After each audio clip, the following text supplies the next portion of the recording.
Hello, Dear Teacher! Seja muito bem-vindo a mais um episódio do Dear Teacher Podcast, o podcast feito para ressaltar a realidade, mesmo quando desafiadora, dos professores de inglês. E no episódio de hoje temos a presença da Teacher Meg. Pode se apresentar, Teacher? Olá, tudo bom com vocês, teachers? Então, eu sou a Teacher Meg, eu sou professora de inglês há 37 anos. Eu comecei a estudar aos 10, aos 15 eu tive meu primeiro emprego com carteira assinada como professora e não parei mais, né? Então, eu tenho aí uma trajetória real como professora de inglês praticamente a minha vida toda. Hoje eu estou com 52 anos e eu posso dizer que a Meg e a Teacher Meg se confundem, né? Então, é praticamente uma vida inteira aí dedicada ao ensino do inglês. Ai, que bacana, Teacher. Muito obrigada pela presença no episódio de hoje. Eu fico muito feliz que tu aceitou, porque eu te admiro bastante, teu trabalho impecável, os materiais que tu produz também lindíssimos, muito redondinhos. Inclusive, se tu quiser falar um pouquinho sobre teus materiais. Então, ao longo desses anos todos, eu estive trabalhando em várias escolas, em várias franquias, e eu tive aí a oportunidade de experimentar diversas metodologias. E dos últimos 2 anos para cá, eu senti a necessidade de fazer uma coisa diferente e que fosse um pouco mais adequada às necessidades dos nossos alunos brasileiros e falantes de português. Foi aí, então, que surgiu o meu material, né? E eu comecei, a princípio, a minha ideia não era fazer um material como produto de venda, né? Eu não acordei um dia e falei, agora eu vou fazer um produto digital, vou vender esse produto digital, mas a ideia era tornar as minhas aulas mais dinâmicas e mais eficientes para que o aluno sempre soubesse o que ele estava aprendendo naquele dia e como utilizar aquilo que ele estava aprendendo naquele dia de uma forma mais eficaz. E eu comecei a produzir o material e aos poucos eu fui divulgando esse material no Instagram, mas não como ideia de venda. Só que os teachers que viam meu material diziam, nossa, que material bonito, nossa, que bacana, que legal, você vende? E aí, quando os professores começaram a me questionar se eu vendia o material, eu mudei um pouco o meu olhar e passei, então, a ver no material uma possibilidade aí de um produto digital. Então, eu fiz o primeiro lançamento desse material em setembro, né? Já tem alguns teachers aí usando o material e é muito bacana a gente ver que todo o nosso conhecimento, né, toda a nossa experiência pode ajudar outras pessoas também aí no seu trabalho. Ai, perfeito.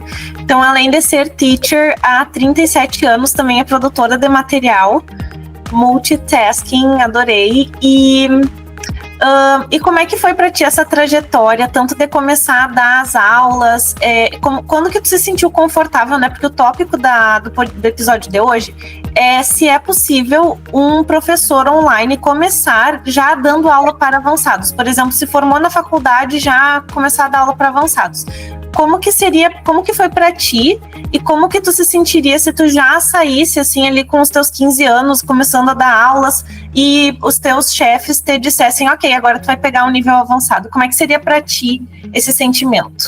Seria aterrorizante. Porque toda profissão, ela passa por um processo de amadurecimento, né? Então, um médico, por exemplo, ele não se forma e já jogam ele numa sala de cirurgia, né? Então, ele precisa passar por todo um treinamento, a residência, a especialização, e a mesma coisa acontece no caso aí de teachers. No meu caso, eu comecei assim muito nova. Eu estava no Book 4, tinha acabado de terminar o Book 4 da escola que eu estudava.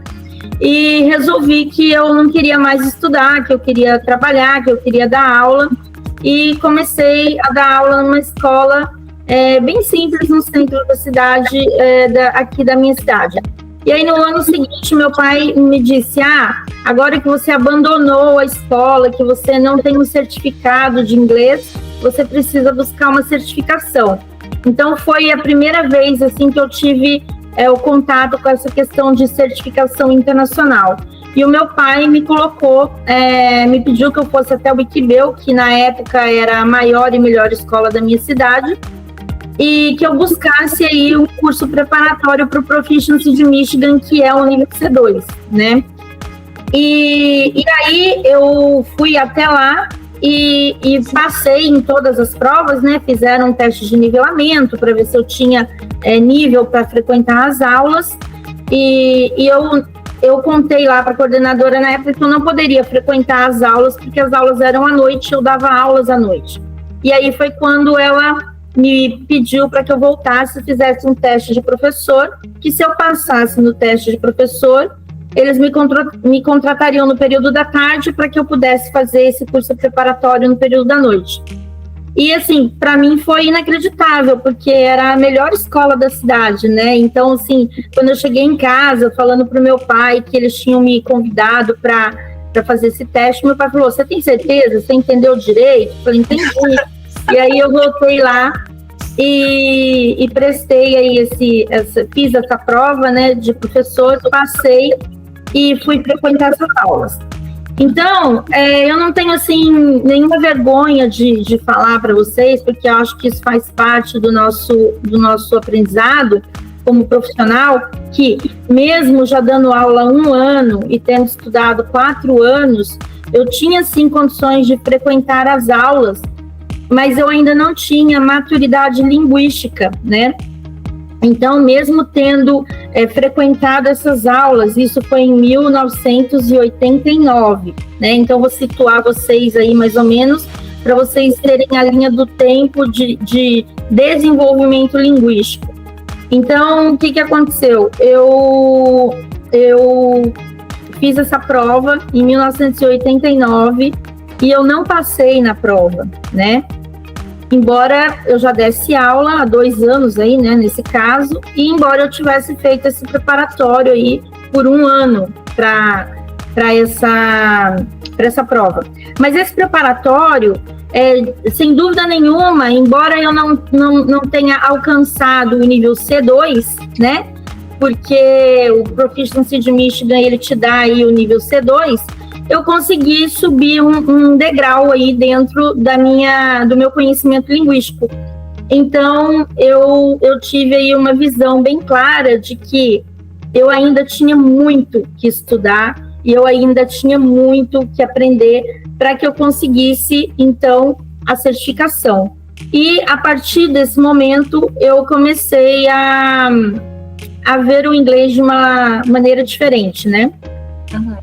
Logo depois, em torno de 1996, então você vê que nessa linha de tempo já são 7 anos, eu tive a oportunidade de fazer essa prova de novo, né? E aí, então, depois de 7 anos praticamente, dando aula já há quase 10 anos, eu consegui, então, passar nessa prova, né? E fiquei, assim, muito feliz, porque eu falei, nossa, agora eu posso dizer que eu sou C2.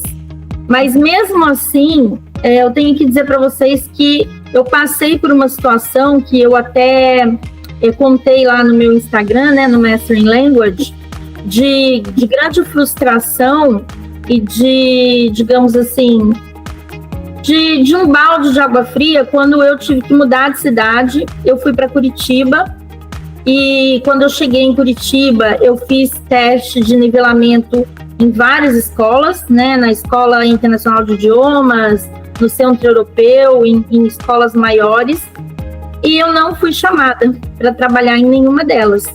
E aí isso de novo me incomodou, né? Porque eu falei, poxa vida, eu já dou aula há 10 anos, né? E não fui chamada em nenhuma dessas escolas. Então, assim, além da frustração, eu comecei a me sentir uma fraude, porque eu falei, bom, eu estudei, eu dou aula há 10 anos, eu fui lá, fiz a prova e não me chamaram. Então, quer dizer que, embora eu tenha uma certificação, né, eu não estou validada como uma professora de nível C2, né? E isso foi uma coisa que também me incomodou bastante. Bom, fiquei ali em Curitiba, arrumei um emprego em 2 escolas menores, segui trabalhando, e a minha grande virada de chave mesmo, né, quando a ficha realmente caiu, e eu percebi que, mesmo tendo ali o tal do Proficiency de Michigan, eu precisava fazer alguma coisa além, foi quando eu voltei para São José e eu comecei a trabalhar com os alunos do Instituto Tecnológico de Aeronáutica, que é o ITA, né? A faculdade, a Universidade de Engenharia, que é a melhor do Brasil. E no ITA, os alunos têm uma demanda muito grande de exames de proficiência, né? E eles começaram a me perguntar se eu preparava para o IELTS e se eu preparava para o TOEFL. E, na verdade, eu não tinha nem noção do que era IELTS, eu não sabia o que era TOEFL. Só que eu estava numa situação familiar, né, divorciada, com 2 filhas pequenas, que eu não podia recusar trabalho.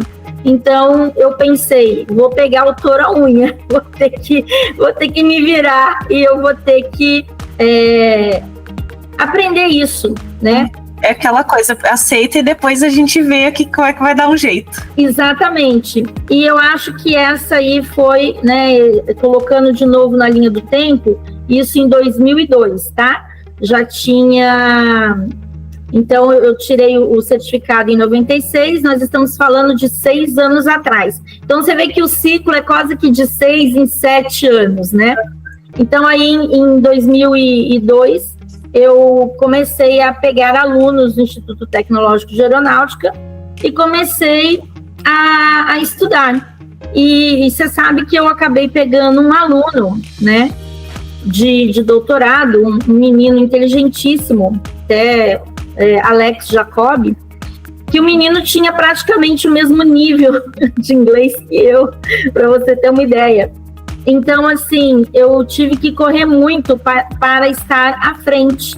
Então, eu precisei, na verdade, estudar, né? Eu voltei a estudar inglês para que eu pudesse, então, estar preparada para aceitar esses alunos. Uhum. E foi, assim, um divisor de águas na minha vida como professora de inglês, né? Porque eu comecei a estudar muito e comecei a preparar esses alunos, e hoje, né, 23 anos depois, aqui na minha cidade, o meu nome é referência em aplicação de exame e preparatórios de exame de proficiência. Então, isso foi, assim, um turning point aí na minha vida como professora, que exigiu aquela saída, né, da sua zona de conforto e sentar mesmo e estudar, porque às vezes eu acho que a gente se acomoda muito pensando, não, eu já dou aula, eu já falo inglês, eu já entendo tudo que eu escuto na Netflix, então eu vou dar aula de avançado. E não é bem assim, né? Você tem que realmente ter o domínio do idioma, você precisa conhecer bem as estruturas, principalmente quando a gente fala de nível avançado, né? Às vezes, eu até questiono um pouco os meus alunos e eu digo para eles assim, por que você quer o nível avançado da língua? Né? Porque o nível avançado, ele é um nível doloroso de você chegar nele, né? Então, assim, você sair do básico para o pré-intermediário, você faz em 1 ano, 1 ano e meio. Você sair... E é fácil de perceber também, né? Porque ela sente agora eu consigo entender música, agora eu consigo entender um pouco mais filmes, séries. Exatamente. E você quebrar essa barreira do intermediário para o avançado, né? Exige muito trabalho.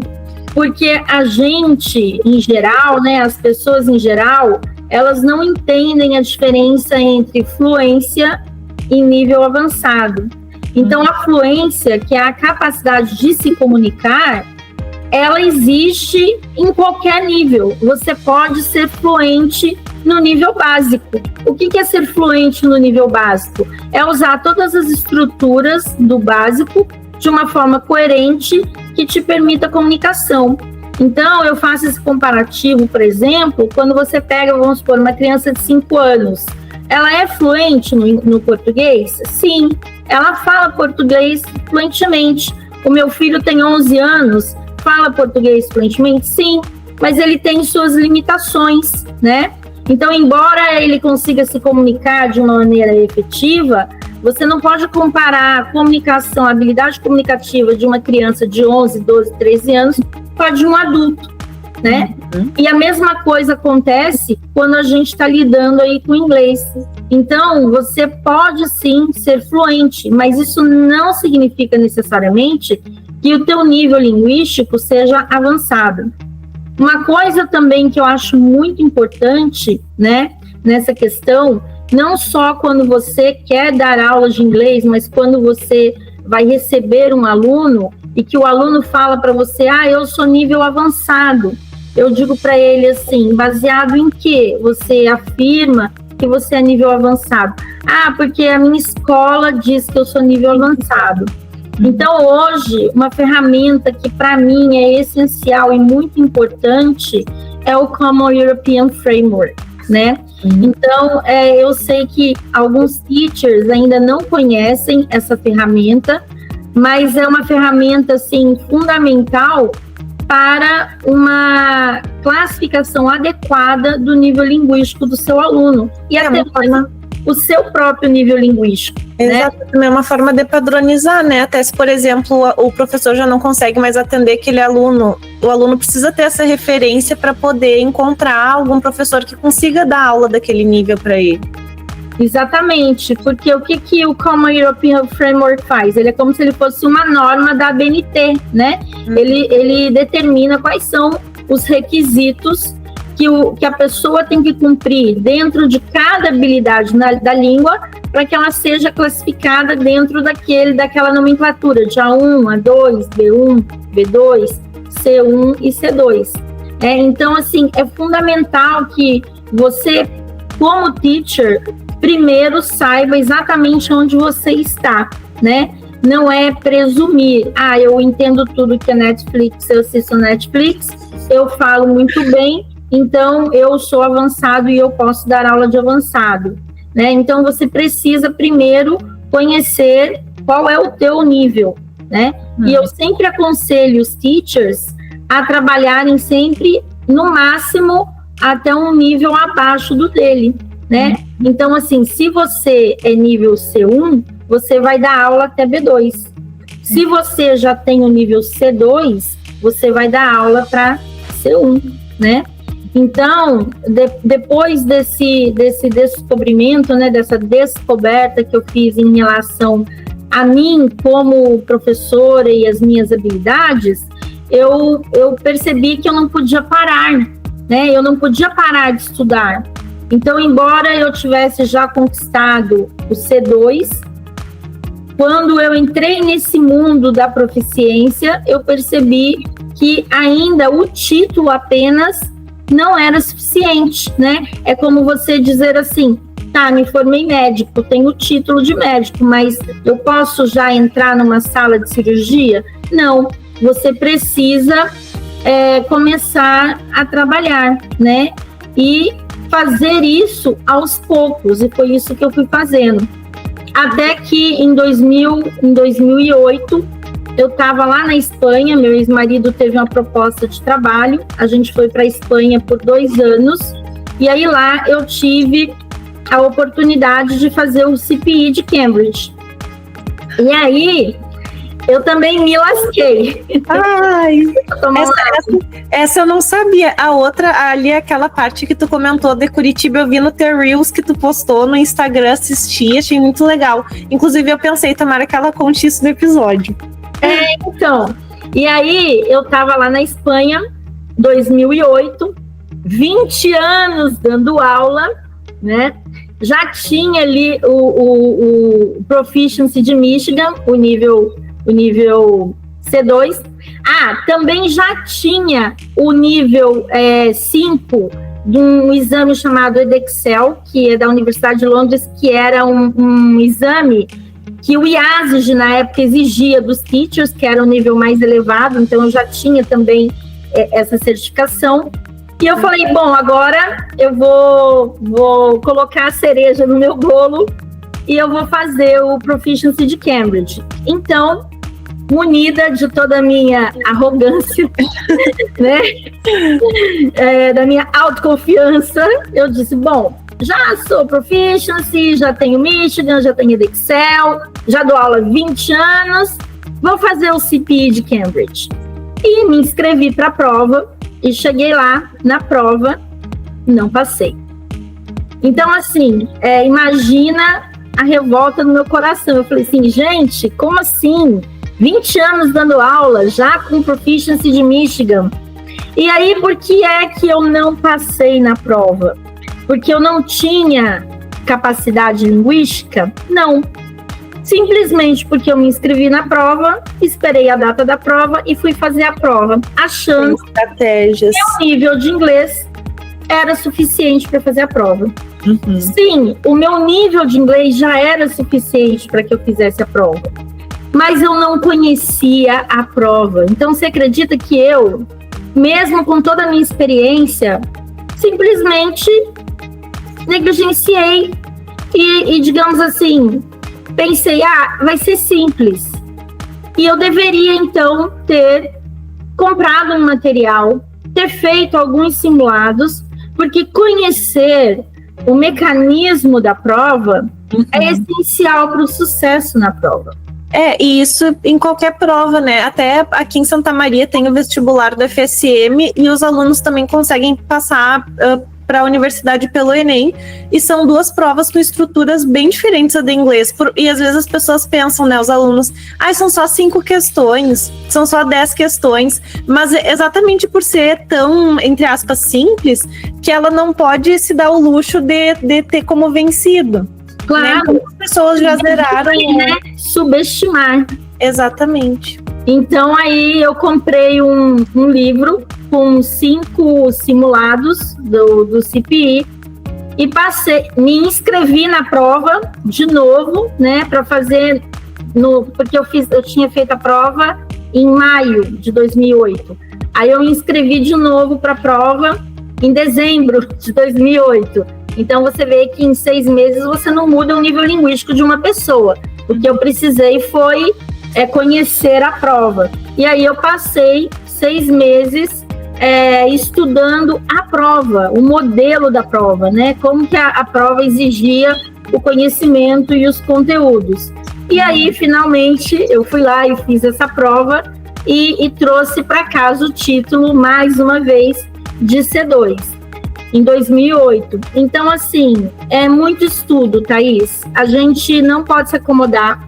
A gente, como teacher, a gente tem que estar sempre buscando aperfeiçoamento, né?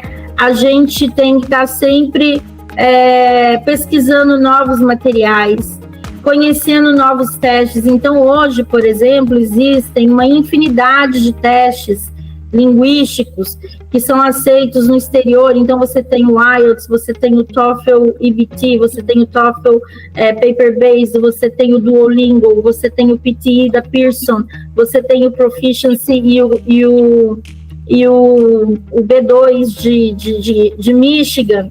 Então, assim, você conhecer o que o mercado oferece, né? E você, até mesmo o TOEIC para teachers que hoje, por exemplo, ainda tem um nível mais elementar, que ainda estão ali no B2, fazer uma prova como o TOEIC, que vai medir aí o teu listening, o teu grammar e o teu reading, sem ainda entrar nessa parte de speaking e writing, é válido, né? Você se preparar para uma prova dessa, para que você possa, de repente, estudar aqueles pontos gramaticais que não ficaram muito claros para você, porque a maioria dos teachers o que fazem? Ou viajam e voltam como teachers, né, ensinando, ou então saem das escolas, que foi o que aconteceu comigo, né? Saí da escola de inglês e já fui ensinar. Mas aquele inglês que a gente aprende na escola, ele não é um inglês suficiente para a gente ensinar. Mesmo que a metodologia que a gente vai usar seja a mesma que a escola da onde a gente veio. Porque a gente tem que ter, sim, um conhecimento gramatical além daquilo que a gente se propõe a entregar para o aluno, porque ele vai ter dúvidas, ele vai querer saber por quê, ele vai querer saber como funciona, e você tem que estar preparado para responder esses questionamentos, né? Então, é muito importante que o professor trabalhe aí essa parte estrutural da língua mais intensamente, né? Porque isso não acontece nos cursos tradicionais. Sim.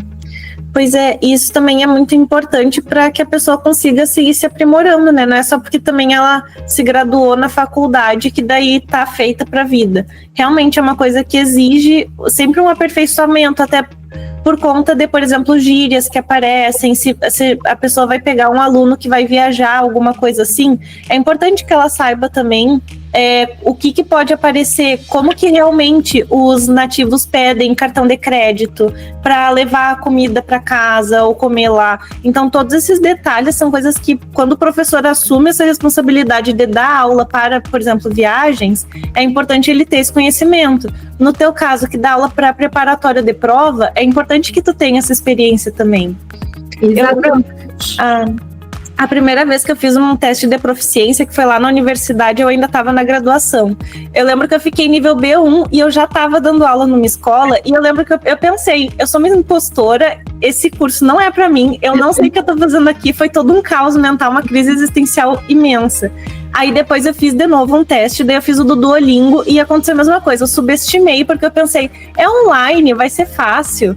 Não foi fácil, mas eu fiz os simulados e depois eu consegui tirar nível C1, daí eu já fiquei um pouco mais tranquila também. E é importante a gente seguir. Eu acho que, pelo menos na minha experiência, assim, é importante fazer pelo menos a cada ali uns 5 anos um teste, até pra gente se desafiar, né? Pra gente seguir se colocando nessa situação e poder ter essa oportunidade de atender alunos que também precisam dessa demanda. Exatamente. E isso também vai impactar, né, no nosso tão sonhado 10K, 12K, 15K como professor. Porque hoje a grande pergunta é: qualquer professor de inglês consegue ganhar 10K? Não. Né? Então, assim, a internet, o Instagram e essa cultura de coaches e essa coisa toda coloca para a gente, teacher, uma realidade que não é real, né? Porque para você chegar nesse patamar, você tem que ter muito conhecimento e você tem que ter muitas poucas restrições, né? Para que você consiga aceitar qualquer tipo de trabalho, né? Então, por exemplo, a pessoa me liga e pergunta: você prepara para o PT de Pearson? Preparo. Você prepara para o IELTS? Preparo. Você prepara para o TOEFL? Preparo. Entende? Então, assim, quando você chega no seu potencial maior, né? Linguístico, onde você não tem mais restrições, né, de trabalho, você consegue, então, melhorar o seu salário, melhorar o quanto você ganha, porque você consegue abarcar aí um número maior de alunos dentro dos níveis linguísticos. Você não fica aí só limitado a alunos de básico e alunos de intermediário. E aí também é onde vem aquela questão, tá? Um professor que dá aula de básico, ele vai cobrar R$70, R$80 a hora. Eu cobro uma aula de preparatório 150. Por quê? Primeiro porque é uma aula mais trabalhosa de você fazer. E você precisa... Claro, quando você está ensinando inglês regular, o resultado é a fluência do aluno.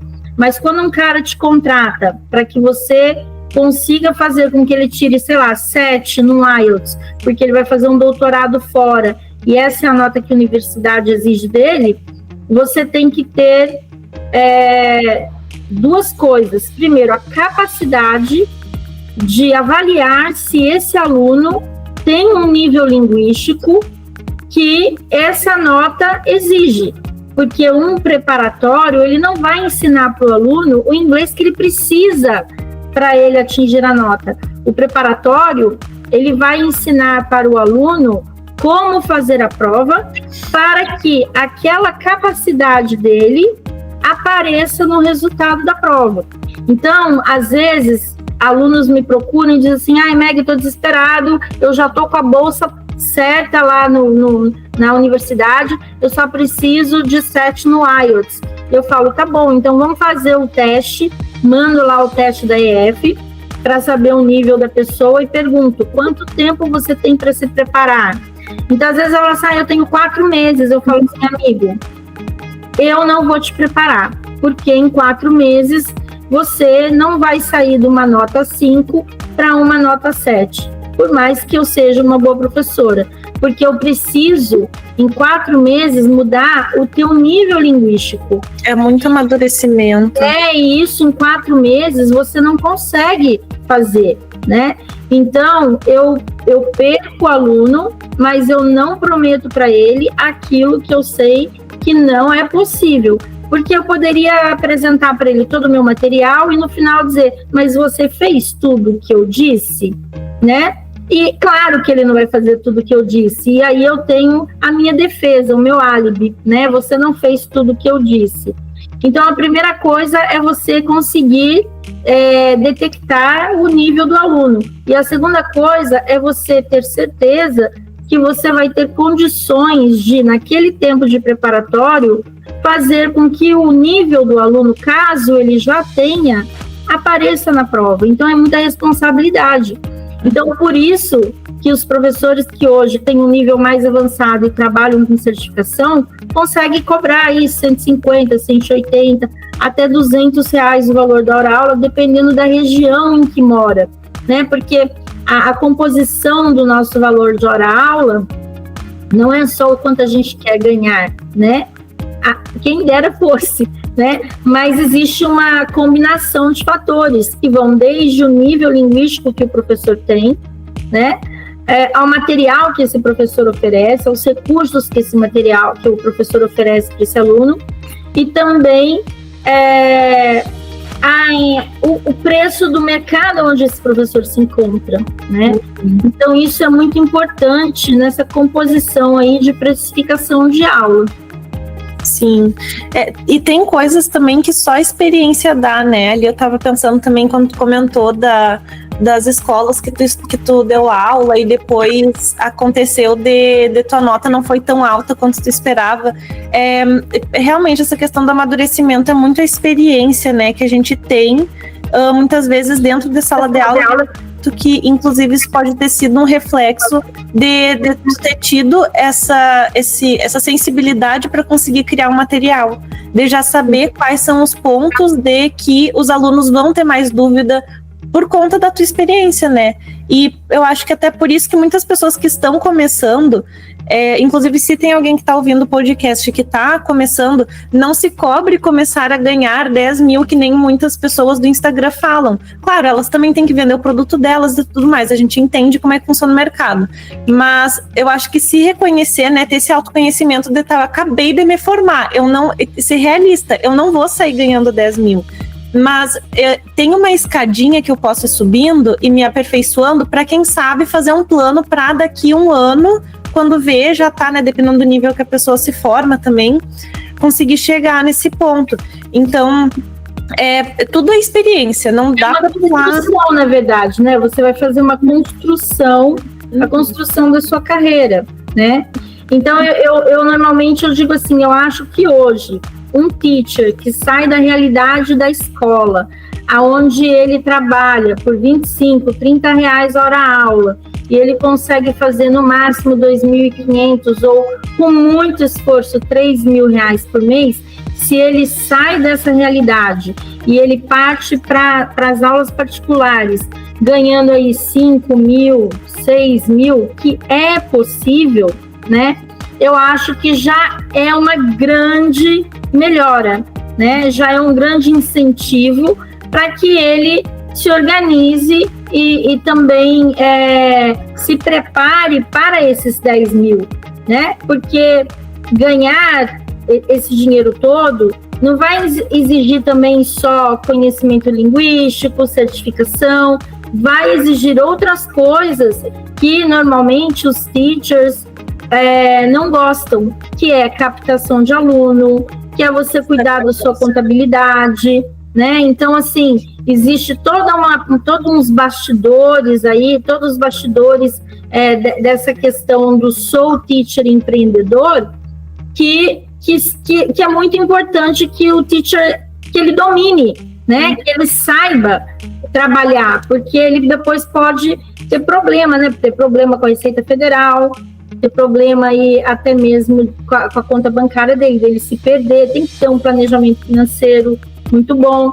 Então, por isso que essa experimentação, esse processo de que, bom, vou fazer a transição. Eu dou aula numa escola de inglês, começo a pegar alguns alunos particulares, vou me qualificando, vou aumentando meu nível linguístico, vou aumentando minha hora-aula, começo ganhando 5 mil, 6 mil, daqui a pouco eu pulo para 8, aí eu já saio daquela linha do MEI, já tenho que virar empresa, preciso conhecer de contabilidade, quero escalar, preciso montar aí um produto digital. Montar um produto digital também é uma coisa que exige qualificação, né?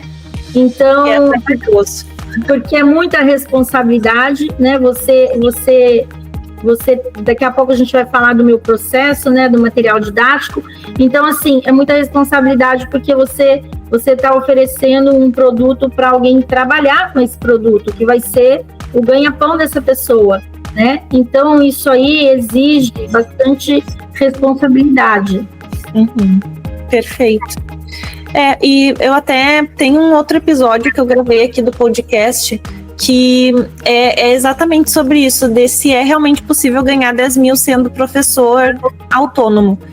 Ano passado, teve um mês que eu consegui chegar nesse valor e eu fiquei muito chocada porque eu não acreditava, né? Eu achava que as pessoas faziam esse merchan só que assim, foi um mês que eu abri eu falei no episódio, eu abri muitas exceções, eu aceitei muitos alunos, eu abdiquei dos meus sábados, eu trabalhava sábado, então não foi um jeito fácil de ganhar dinheiro. Eu trabalhei muito para conseguir ganhar esse dinheiro e exatamente porque eu não estou no nível de aceitar alunos que querem fazer preparatórios de provas que eu nunca fiz. Eu aceito de TOEFL porque eu já fiz, eu tenho experiência, eu entendi como é a prova, eu sei ensinar as estratégias.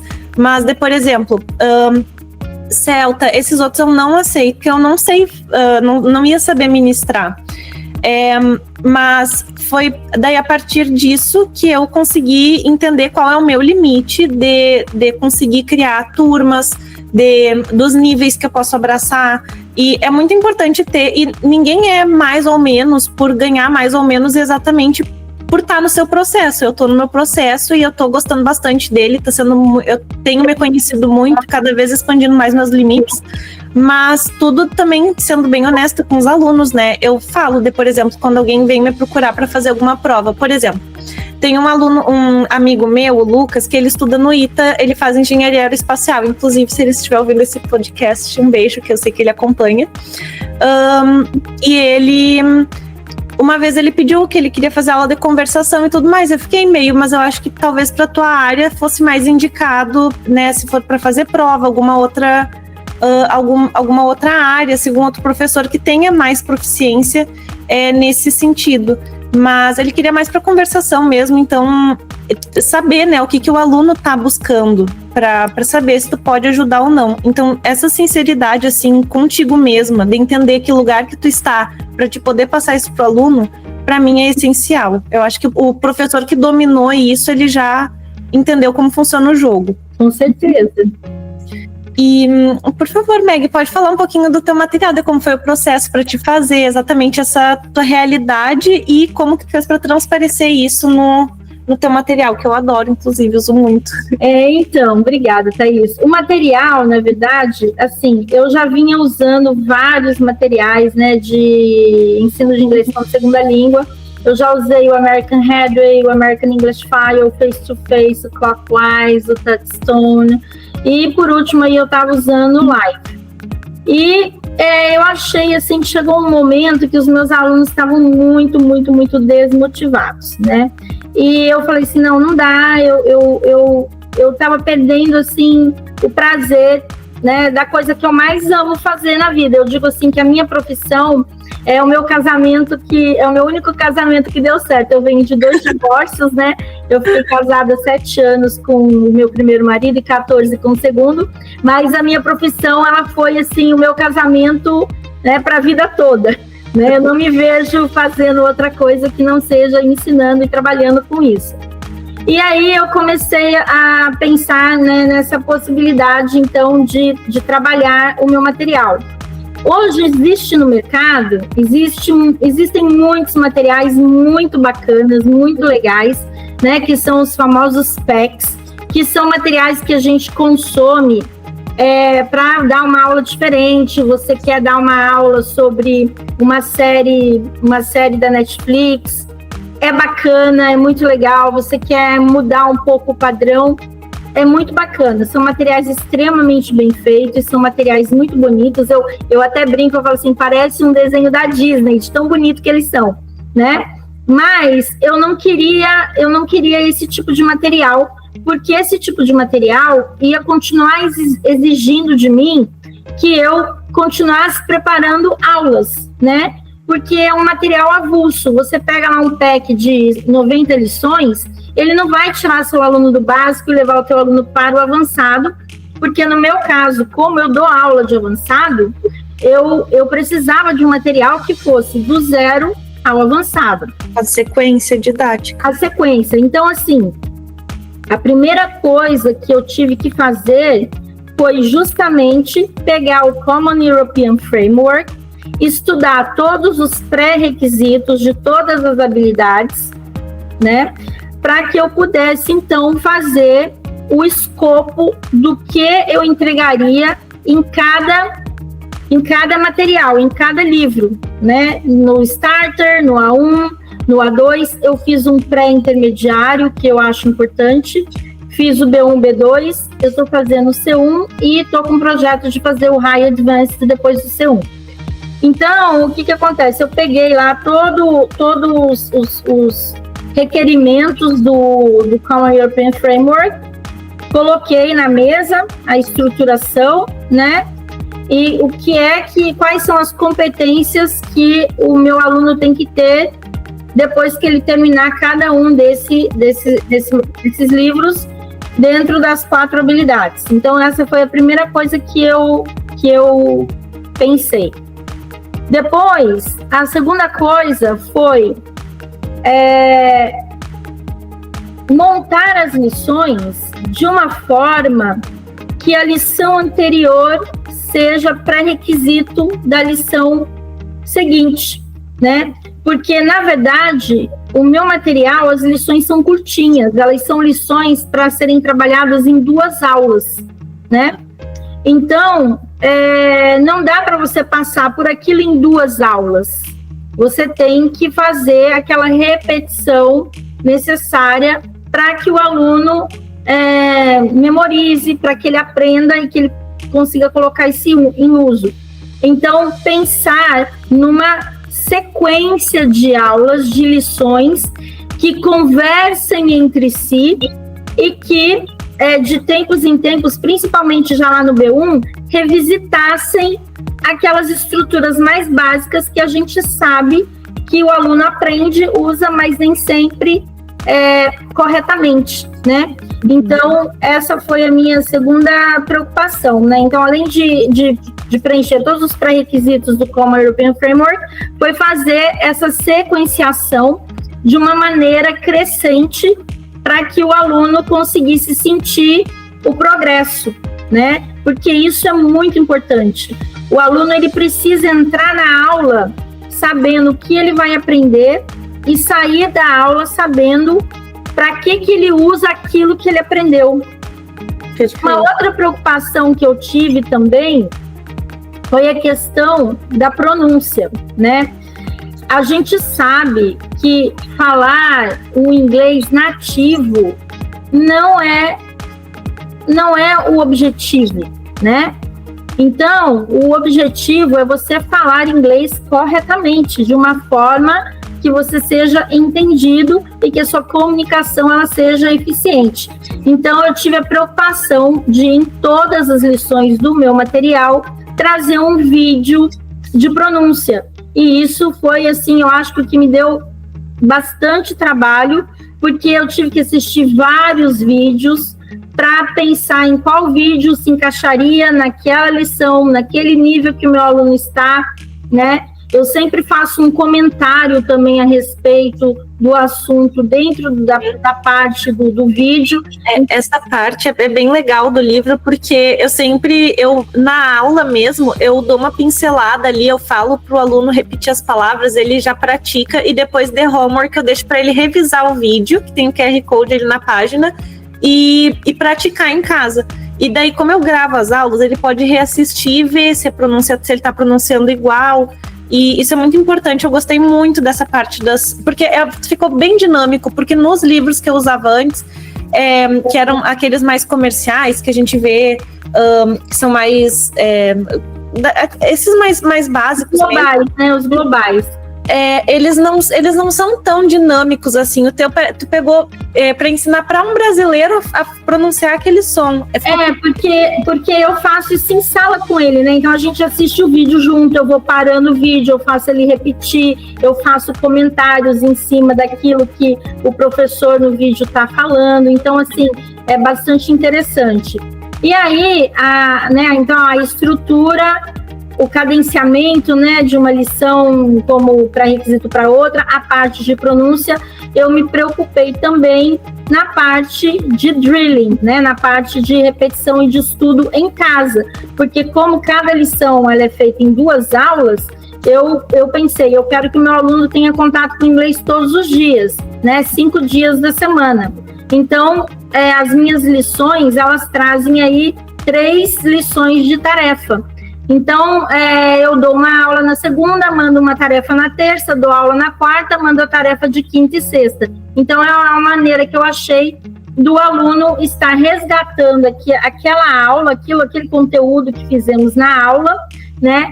E estudando para poder fazer aquela tarefa, né? E, por último, além de todos esses 4 elementos, foi trazer a língua materna como combustível, como acelerador de aprendizagem no Starter e no A1, através de uma sessão do material que eu chamo de Speaking Strategy, que é onde eu apresento para ele a estrutura, eu falo, olha, a gente vai falar sobre rotina. Aí eu passo para ele a estrutura, passo para ele o vocabulário, e aí a gente vai fazer essa transposição do português para o inglês. Então, como você diz, eu tomo café da manhã em casa todos os dias. Meu curso, ele não é um curso voltado para a tradução. Esse é apenas um exercício da lição, aonde eu vou fazer com ele, porque eu vou fazer com ele na sala aquele raciocínio que ele já vai fazer quando ele fala. Porque você querer desmembrar a tradução da vida do aluno, principalmente quando ele está no básico, é praticamente impossível. Então, eu faço aquele trabalho de visualizar aquilo que ele está pensando. Então, vamos visualizar. Como você diria isso? E aí, eu faço essa transposição. Só que, para que a aula seja dinâmica, eu faço esse trabalho só oralmente. Então, depois dessa aula, lá no homework, ele vai ter que fazer por escrito. Então, ele vai ter que voltar na lição, vai ter que estudar a estrutura, vai ter que estudar o vocabulário e vai ter que fazer aquela atividade de drilling, de repetição por escrito daquela transposição que a gente fez oralmente na sala. E as outras atividades todas do livro, né, da lição, elas são em inglês. Ele vai ouvir, ele vai completar, ele vai dizer se é verdadeiro ou falso, ele vai responder perguntas de alternativa, ele vai preencher exercícios com espaço, com gaps. Então, a gente vai trabalhar aí uma mescla da nossa língua materna com o inglês, porque eu percebi ao longo desses anos que o que mais desestimula o aluno é justamente aquela imposição que se tem, que aqui a gente só fala inglês desde o primeiro dia de aula. Não, mas espera aí, porque se você entra numa aula de árabe e você é básico e o professor só fala árabe com você, como é que você vai entender e como é que você vai aprender? Então, por que você espera que com o inglês seja a mesma coisa? Entende? Porque quem é básico, é básico. Então, independente de ser árabe, de ser mandarim, de ser inglês, ou o que seja. Só precisa compreender. Exatamente. E o cara, ele vai ter que estudar muito, muito tempo. Então, assim, se naquela base, né, aquele alicerce que você está fazendo ali, você traz para ele essa ajuda da língua materna, né, como fundamento para que ele se sinta seguro, principalmente quando a gente trabalha com adulto, né, para que ele consiga arriscar, porque o adulto... O barulho do Fusca, esse Fusquinha, menina, todo dia esse barulhinho, deixa ele passar aqui, depois você corta essa parte. Então, porque o adulto, né, ele precisa ter essa segurança, o filtro afetivo do adulto, ele é muito alto, porque ele já veio de experiências traumatizantes, né? Então, essa segurança dele olhar ali, dele saber o que ele tem que fazer e dele saber que no português fala de um jeito, em inglês você fala desse jeito, traz para ele esse conforto. E nas minhas aulas eu acho assim que tem dado muito resultado. Sim, realmente, essa parte ficou bem redondinha, assim, de ele fazer essa repetição sem ser uma coisa maçante. Eu gostei bastante. Eu acho que ficou muito bom. E, inclusive, depois tem, geralmente no final da unidade do livro que eu estou usando, ele tem como se fossem as respostas em inglês, exatamente para ele fazer essa prática da leitura. E daí aperfeiçoar os toques finais ali da pronúncia, desse ficou ainda a entonação. No livro básico eu trago de tarefa, porque na aula a gente faz uma aula de pronúncia, né? E eu sempre trago o Speaking Strategy, na maioria das lições, como tarefa de listening. Então, ele vai ter que ouvir, né, e repetir todo aquele vocabulário, toda aquela estrutura que ele viu na aula no modelo de homework. Então, é bastante prática, não tem como o aluno não assimilar e aprender. Eu adorei. Eu gosto bastante desse material. A gente vai deixar aqui na descrição do vídeo o Instagram da Teacher Mag. A gente vai deixar também o link dos materiais para quem quiser conhecer. E agora que estamos nos encaminhando para o fim, Teacher Mag, tem alguma estratégia final, alguma dica final que tu queira compartilhar com os outros teachers? Então, a grande estratégia, a grande dica é: acredite em você, acredite no seu trabalho, faça o seu trabalho da melhor maneira possível, porque quando você faz aquilo com amor e da melhor maneira possível, a recompensa financeira ela é uma consequência disso, né? E o mais importante de tudo isso, que eu digo, é qualificação. Não pare de estudar, não se acomode, né? Porque se você se acomodar, tudo vai parar, porque a vida é movimento, você precisa estar se movimentando. Então, a partir do momento em que você acha que aquilo ali já tá bom e que você se conforma com aquilo, porque você não quer sair da sua zona de conforto, né? Tudo vai parar para você. E aí você vai ver pessoas, às vezes até menos qualificadas do que você, tendo um resultado melhor, porque são pessoas que estão aí em movimento. Então, a minha dica para você é: movimente-se, continue se qualificando, continue estudando. Perfeito. E até para quem acabou de sair da faculdade, não tem como investir em fazer prova, porque o TOEFL a gente sabe que tem um valor. Enfim, continue estudando da forma que dá, seja com vídeos do YouTube, seja por conta própria, pedir para o ChatGPT criar alguns simulados. O importante é não parar, é ter esse hábito de seguir. Sim, porque eu penso assim, né, o que era na minha época, né, que nós somos de uma geração bem diferente. como que eu aprendi inglês? Eu aprendi inglês indo para a escola com o workbook, o textbook, não tinha TV a cabo, não tinha YouTube, não tinha internet, não tinha nada. E a única coisa que tinha eram os encartes dos LPs, né, dos discos que meu pai comprava para mim da Madonna, do Michael Jackson, do Phil Collins, e eu ia ouvindo a música e lendo ali os encartes. Muito tempo depois, lá já nos anos 90, surgiu a Speak Up, meu pai fez uma assinatura da Speak Up para mim, mas assim, os meus recursos, né, como estudante de inglês, eles eram muito limitados. E isso não me impediu de começar a trabalhar, de começar a dar aula numa idade tão jovem, né, e com tão poucos recursos. Então, eu acho que o meu querer, ele era muito maior do que todas as limitações que eu tinha, né? Então, é por isso que eu digo para vocês, eu sempre estive em movimento. Então, hoje eu sou uma teacher que eu preparo para exame militar, eu preparo para prova de proficiência, eu preparo inglês business, eu faço tradução e revisão de artigos científicos, eu monto material didático. Então, essa competência linguística me abre portas e possibilidades de ganho, né? Que um professor comum não tem. Mas por quê? Porque todas as vezes que me foi colocado o desafio, eu me movimentei, né? Eu falei, não, eu tenho que ir para frente, eu preciso dar esse passo, né? Além daquilo, da minha zona de conforto, da onde eu já estou. Então, eu acho que esse movimento é o que vai te trazer sucesso.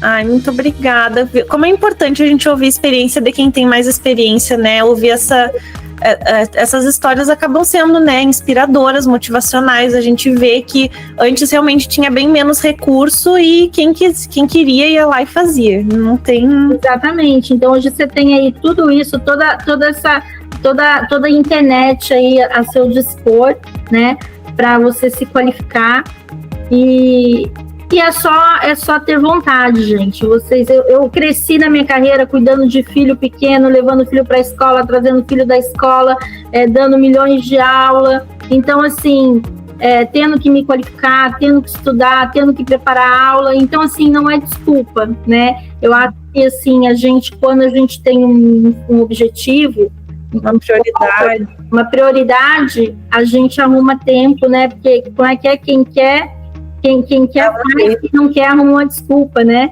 Então, é isso. É isso, então. E quem tem esse propósito, né? Quem tem esse propósito de querer que os outros aprendam inglês, é isso que tu comentaste antes, de que o dinheiro acaba sendo uma consequência. Mas então era isso. Muito obrigada pela participação, Teacher Maggie. Eu adorei, foi extremamente enriquecedor até para mim. Eu como ouvinte, né, de todas as tuas histórias, eu adoro ouvir. É realmente uma história de vida muito bonita, muito inspiradora. E muito obrigada por ter aceitado. Eu que agradeço aí a oportunidade. Espero que possa aí ter ajudado os teachers, né, a se encontrar e traçar uma estratégia aí a partir de agora para o sucesso. Ai, beleza. Então, muito obrigada, teacher. Um beijo. Tchau, tchau.